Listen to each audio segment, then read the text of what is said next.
la substance et la profondeur de cette pensée.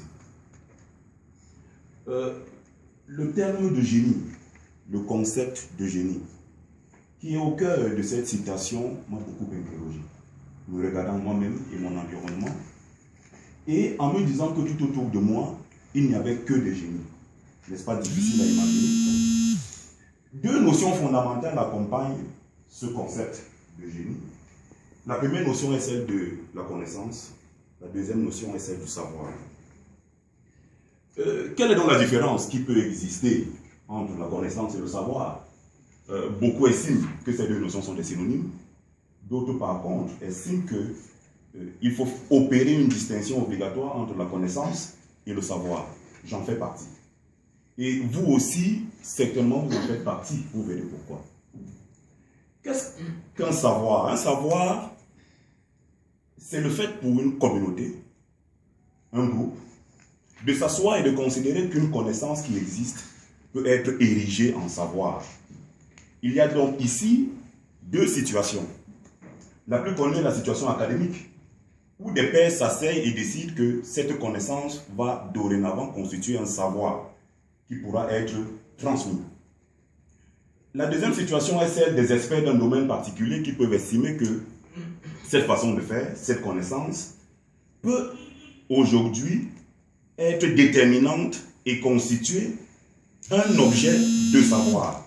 C'est le cas par exemple des pâtissiers.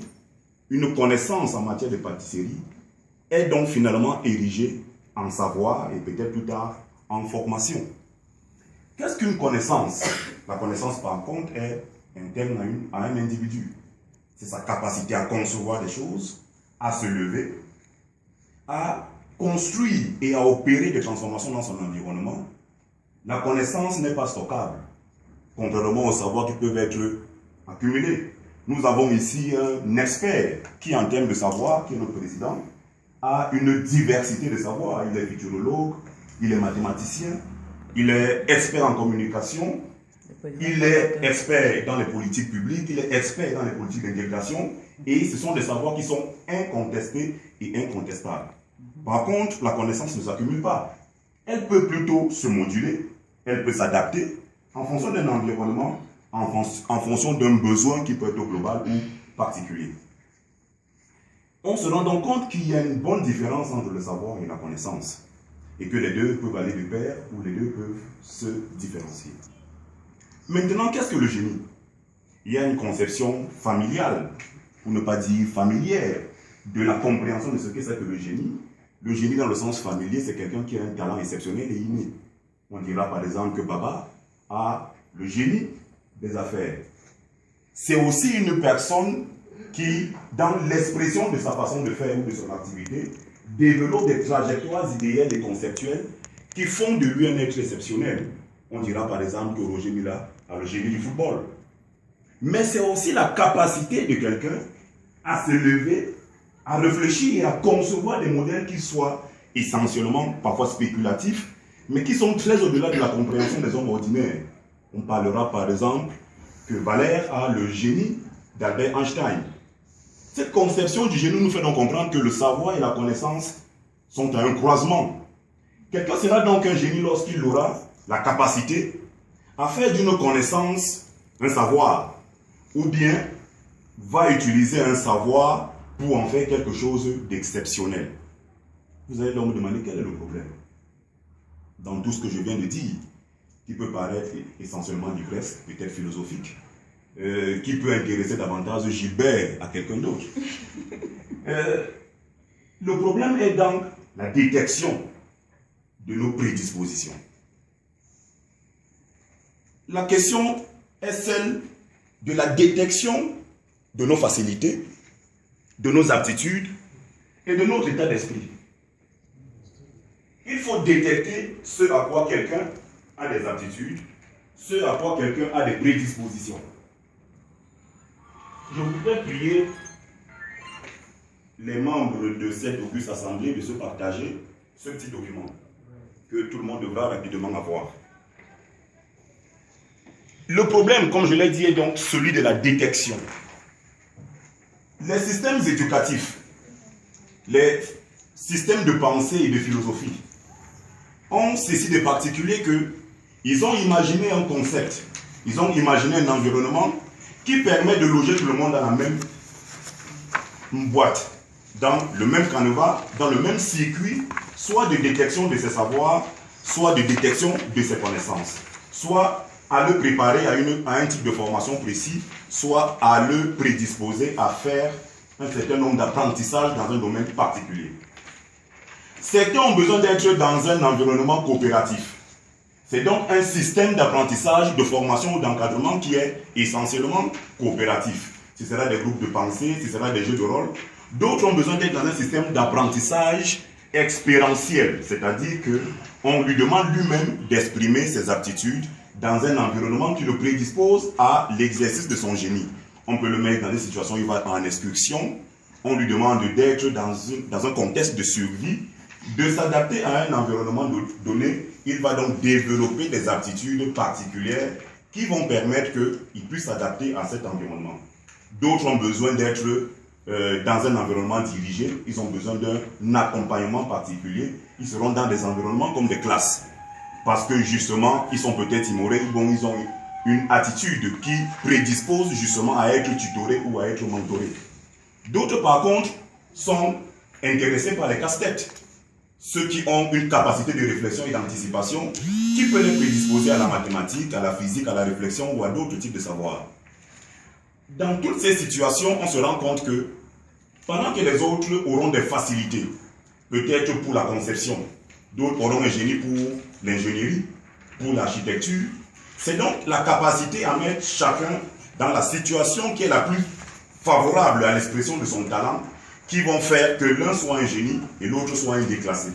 Les systèmes dans lesquels nous fonctionnons permettent de déclasser les uns, de classer les autres, de favoriser les uns et de défavoriser les autres. Parce qu'on a créé des systèmes qui rendent les processus de connaissance et d'apprentissage identiques. Je viens de vous partager une petite fiche qui me permet de faire rapidement la démonstration. Certains l'ont rapidement lu. Est-ce qu'ils ont réussi à comprendre cette fiche? Oui, la définition du droit. Est-ce que quand vous l'avez lu, vous avez compris ce qu'on dit? Ceux qui ont fait droit, oui. D'autres qui n'ont peut-être pas fait du droit ont réussi à comprendre. Voici le droit que je vous présente sur cette table très rapidement. Ce que vous avez sur la fiche, c'est ce qui est sur la table. C'est une définition du droit qui vient de vous être présentée, une définition générique du droit et une subdivision, le droit public et le droit privé. Vous avez rapidement lu, vous n'avez pas compris. Mais quand je vous dis voici le droit, certains d'entre vous s'interrogent et veulent comprendre ce que c'est que le droit. D'autres ont commencé à anticiper pour se dire certainement je fais une simulation. Ils ont un esprit qui est prédisposé à anticiper l'exercice que je m'en vais faire. On vous a dit que le droit, c'est un ensemble de règles. Le droit, c'est un ensemble. Voici l'ensemble. Nous avons le droit qui est un ensemble. C'est un ensemble de règles qui peuvent soit gérer des aspects publics ou des aspects privés. Les aspects publics, lorsque deux institutions sont ensemble, il y a un ensemble de règles qui encadrent leur fonctionnement. Lorsque c'est des individus, Jordan et Valère, ce seront des règles particulières qui vont encadrer leurs relations. Si je divise mon droit en deux parties, j'ai d'une part le droit public, d'autre part le droit privé. Je donne le droit privé à mon ami Philippe, il va gérer les affaires privées. Et le droit public à mon ami Didier, qui va gérer les affaires. Vous avez compris. Maintenant, je prends donc, j'ai le droit public ici et le droit privé ici. Je divise mon droit privé en deux. Je te donne le droit privé international et je te donne le droit privé interne.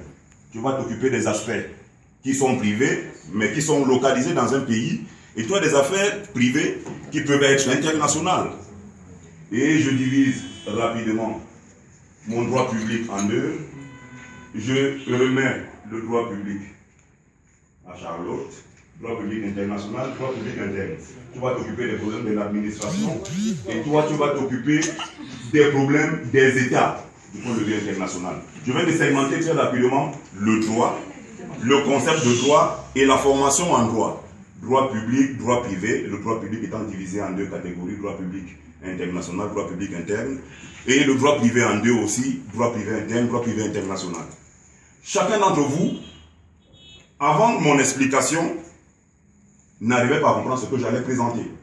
Et chacun d'entre vous, dans l'opération que je viens de faire, l'a compris à sa façon, en fonction de ses dispositions naturelles. D'autres ont déjà imaginé, du point de vue de la fabrication d'un logiciel, du point de vue de la conception d'un modèle, à travers le schéma que je viens de présenter. D'autres, par contre, ont réussi à l'intelliger et peuvent rapidement le traduire, l'expliquer à quelqu'un d'autre. Ils ont un savoir peut-être en matière de journalisme, de communication, de droit ou d'économie. Ceux qui ont pensé ce schéma en termes de modèle, ou en termes d'image, ou en termes d'architecture, ont un savoir architectural, un savoir en matière d'ingénierie.